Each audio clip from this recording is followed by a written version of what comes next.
Yes, Jesus loves me.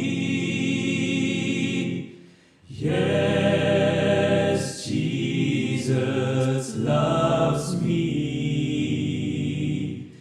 Yes, Jesus loves me. The Bible tells me so. Bapak, Ibu, dan Saudara sekalian, Jemaat GKI Sulung dimanapun berada. Firman Tuhan akan kita renungkan dari Yakobus 1 ayat 9 dan 10. Demikian firman Tuhan.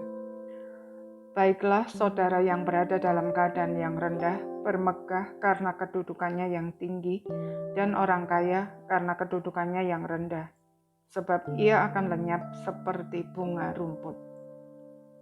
Saudara-saudara sekalian, pada umumnya manusia menghormati sesamanya berdasarkan apa yang nampak dari luar, khususnya kekayaan yang dimiliki. Itu pun sangat subjektif, karena hanya dilihat dari penampilannya, pakaian, dan aksesoris yang dikenakan, kendaraan yang dinaiki, dan lain-lain. Itulah sebabnya sales barang-barang branded selalu menjadi incaran banyak orang. Bahkan dalam upaya untuk mencari kehormatan dari manusia, tidak sedikit orang yang memaksa diri untuk berpenampilan seperti orang kaya, walaupun sebenarnya tidak punya apa-apa. Sikap seperti itu justru merusak karakter kita, sebab dengan demikian kita menjadi terbiasa bersikap munafik. Kemunafikan dalam satu aspek yang terus kita hidupi, pada akhirnya akan mempengaruhi seluruh aspek hidup kita dan cepat atau lambat akan menghancurkan diri kita sendiri. Lagi pula, seperti bunga rumput yang segera layu dan gugur oleh teriknya matahari, demikian juga tidak ada kekayaan dunia yang bersifat kekal, dan oleh karenanya, kehormatan yang didasarkan pada kekayaan dunia juga tidak kekal, bahkan bisa berbalik menjadi cemooh ketika semua yang kita miliki diambil dari kita. Orang yang menghormati kita karena apa yang kita miliki akan segera mencampakkan kita ketika semuanya itu tidak ada lagi. Apalagi jika kita hanya berpura-pura memilikinya. Bagaimanapun pandainya kita bersandiwara, cepat atau lambat orang akan tahu siapa kita yang sebenarnya. Orang beriman tidak menyandarkan kehormatannya pada kekayaan dunia.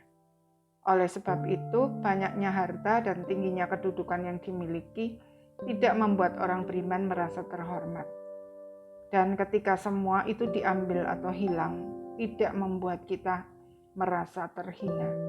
Apalagi jika semua itu dirampas karena iman kepada Yesus Kristus. Kemuliaan kekal sudah menanti kita di akhir perjuangan kita di dunia ini. Dampaknya, orang beriman dapat menghormati semua orang tanpa memandang kondisi lahiriahnya. Ketika surat ini ditulis, banyak orang percaya yang sedang mengalami penganiayaan karena iman mereka kepada Kristus.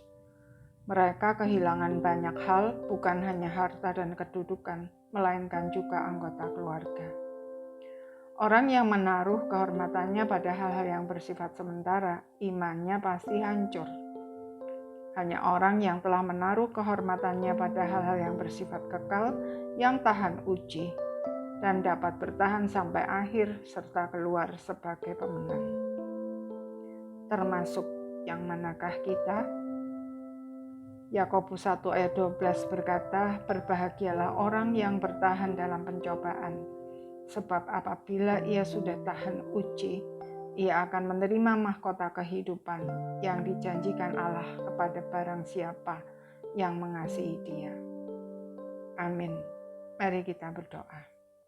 Ya Tuhan, di tengah-tengah masyarakat yang cenderung untuk menghormati menurut apa yang nampak, tolonglah kami agar kami tidak mencari hormat dari apa yang ada di dunia ini, tetapi kami boleh mendapatkan kemuliaan yang kekal di dalam Tuhan Yesus.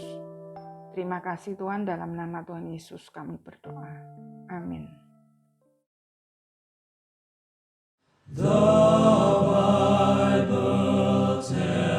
me so.